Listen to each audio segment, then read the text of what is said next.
इस मूवी के स्टार्ट में हम मिडिल एज ब्यूटीफुल लेडी को देखते हैं जिसका नाम लाना होता है, जो कि मैरिड होती है और इसकी एक 5 साल की बेटी भी होती है जिसका नाम राशा होता है। लाना एक हाई स्कूल में टीचिंग की जॉब करती है। लाना के स्कूल में बहुत सारे स्टूडेंट पढ़ते थे, लेकिन एक लड़का जिसका नाम बेनी होता है। बेनी काफी हैंडसम होता है और वो अक्सर क्लास में लाना को देखता रहता था, जैसे उसे लाना से प्यार हो गया है। ये देखकर लाना भी उसकी तरफ अट्रैक्ट हो जाती है। उसे कुछ समझ नहीं आ रहा था कि वो बेनी से कैसे डील करे, क्योंकि वो उसका एक स्टूडेंट था। कभी कभी तो बेनी लाना के इतने करीब आ जाता था कि उसका खुद पर कंट्रोल करना भी मुश्किल हो जाता था। लाना उसकी अट्रैक्शन से बचने के लिए कुछ भी करने को तैयार थी। वो जितना हो सके बेनी से दूर रहने की कोशिश करती है। एक दिन लाना स्कूल में सभी स्टूडेंट्स को क्वेश्चंस पेपर बांट रही होती है। तभी वो देखती है कि बेनी पेपर नहीं लिख रहा है और वो मुसलसल उसकी तरफ देखे जा रहा है। लाना उसे इग्नोर कर देती है और अपना काम करने लग जाती है। उसका दिल भी अंदर से मचल रहा होता है, इसीलिए वो चुप चुप के बेनी को देखने लगती है। इसके बाद लाना अपनी बेटी को स्कूल से लेती है और गाड़ी में आकर बैठ जाती है। तभी उसकी नजर बेनी पर पड़ती है, जो अपने डॉग के साथ खेल रहा होता है। वो थोड़ी देर बेनी को देखती है और फिर वहां से चली जाती है। नेक्स्ट डे लाना क्लासरूम में सभी स्टूडेंट्स का प्रेजेंटेशन देख रही होती है। तभी उसकी नजर क्लास में बैठी एक लड़की पर पड़ती है, जो अपने मोबाइल पर वीडियो देखकर हंस रही होती है। वो उस लड़की से मोबाइल ले लेती है और क्लास खत्म होने के बाद वापस देने का बोलती है, जिसके बाद वो लड़की लाना को गाली देती है और वहां से चली जाती है। ब्रेक टाइम में लाना चाय पी रही होती है, तभी उसकी नजर बेनी पर पड़ती है। बेनी उस लड़की को परेशान कर रहा होता है जिसने लाना के साथ बदतमीजी की थी। बेनी उसके बैग से सारा सामान फेंक देता है और उसकी साइकिल भी तोड़ देता है। ये सब देखकर लाना सोच में पड़ जाती है। इसके बाद वो स्टाफ रूम में दूसरी टीचर से बेनी के बारे में डिस्कस कर रही होती है। वो उस टीचर से वहाँ पूछती है कि वो पढ़ने में कैसा है और करता क्या है। ये देखकर लगता है कि लाना को भी बेनी में काफी इंटरेस्ट था।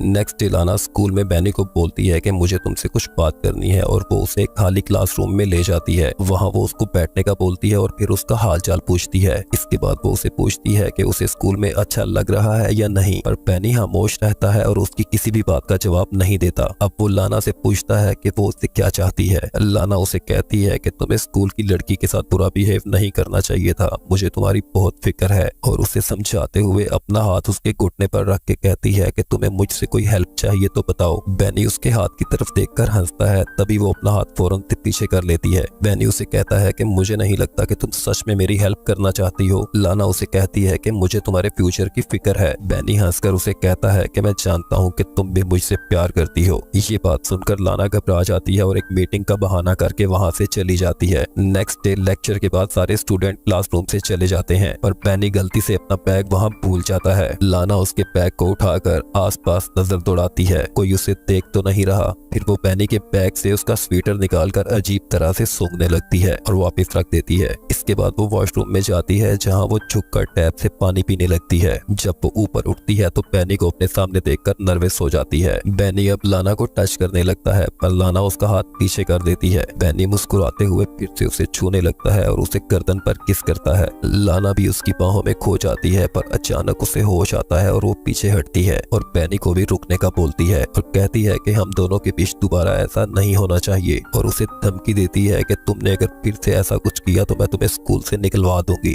ये कहकर वो वहाँ से जाने लगती है। बेनी चिल्लाकर पीछे से बोलता है कि मैं जानता हूँ कि तुम भी ऐसा चाहती हो, पर तुम खुद को रोक रही हो। लाना उसे कहती है कि मैं अपने किसी भी स्टूडेंट से प्यार नहीं कर सकती। नेक्स्ट डे स्कूल के हाल में बेनी लाना को बोलता है कि क्लास के बाद मैं तुमसे मिलना चाहता हूँ। लाना उसे मना कर देती है। बातें करते हुए वो सीढ़ियों की तरफ चले जाते हैं। लाना कहती है कि हम दोनों के बीच जो कुछ भी हुआ मैं उसके लिए शर्मिंदा हूँ। वो बेनी को बोलती है कि वो उसका ख्याल अपने दिल से निकाल दे और वहाँ से चली जाती है। स्कूल से ऑफ करके जब वो अपनी गाड़ी के पास पार्किंग में आती है तो देखती है कि गाड़ी का साइड मिरर टूटा हुआ है और उस पे स्क्रैच पड़े हुए हैं। इसके बाद वो अपनी बेटी को स्कूल से लेती है और घर आ जाती है। अब हम लाना को अपने घर पर गार्डनिंग करते हुए देखते हैं, जहाँ इसका हस्बैंड भी इसके पास होता है। वो लाना से पूछता है कि गाड़ी पर स्क्रैच कैसे पड़ा। वो कहती है कि कार एक लैंप पोस्ट से टकरा गई थी। उसका हस्बैंड कहता है कि लैंप पोस्ट से इस तरह के स्क्रैच कैसे पड़ सकते हैं। वो कहती है कि सम टाइम ऐसा हो जाता है। अब उसका हस्बैंड उसकी चाय ठंडी होने का बोलकर वहाँ से चला जाता है।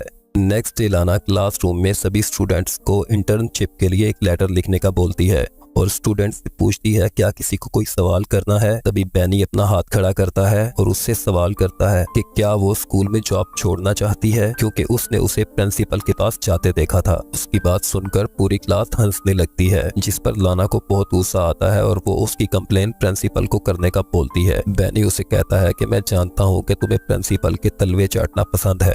लाना उसकी बात सुनकर गुस्से से पागल हो जाती है और उसका बैग उठाकर क्लासरूम से बाहर फेंक देती है और उसे कहती है कि या फिर वो क्लासरूम से बाहर चला जाए या फिर मैं चली जाती हूँ। इसी दौरान एक स्टूडेंट डस्टर उठाकर बोर्ड की तरफ फेंकता है, जो कि लाना को लगते लगते बचा होता है। इसे देखकर लाना क्लासरूम से बाहर चली जाती है और स्टूडेंट्स चिल करने लगते हैं। नेक्स्ट डे लाना अपने घर पर अपनी बेटी को पढ़ा रही होती है, तभी उसका फोन बार बार बजता है, पर जब भी लाना फोन पिक करती है दूसरी तरफ से कोई भी नहीं बोलता। नेक्स्ट डे लाना जब स्कूल जाती है तो बेनी को क्लासरूम में टाइम से पहले अकेला बैठा देखकर डर जाती है और स्कूल की रिसेप्शनिस्ट को जाकर कहती है कि मेरी तबीयत ठीक नहीं है, आज मैं क्लास नहीं ले सकती, और घर आ जाती है। रात को घर पर जब लाना खाना बना रही होती है तब उसका हस्बैंड उससे पूछता है कि आज का दिन स्कूल में कैसा रहा। वो उससे झूठ बोलती है और उसे कहती है कि आज मैं बहुत थक गई हूँ, क्योंकि पूरा दिन मैं एग्जाम्स के पेपर चेक करती रही। नेक्स्ट डे वो काम पर नहीं जाती और अपनी बेटी को स्कूल छोड़कर एक म्यूजियम चली जाती है। वहाँ वो पेंटिंग्स देख रही होती है, तभी अचानक उसकी नजर बेनी पर पड़ती है। उसे वहाँ देखकर लाना फौरन वहाँ से जाने लगती है और एक लिफ्ट के अंदर आ जाती है। लिफ्ट का दरवाजा बंद होने ही वाला होता है, तभी वहाँ पर बेनी आ जाता है। वो भी लिफ्ट के अंदर आ जाता है और लाना को छूने लगता है। लाना भी आउट ऑफ कंट्रोल होकर उसे किस करने की कोशिश करती है, पर बेनी उसे रोक देता है और अपने फिंगर को उसकी नेक पर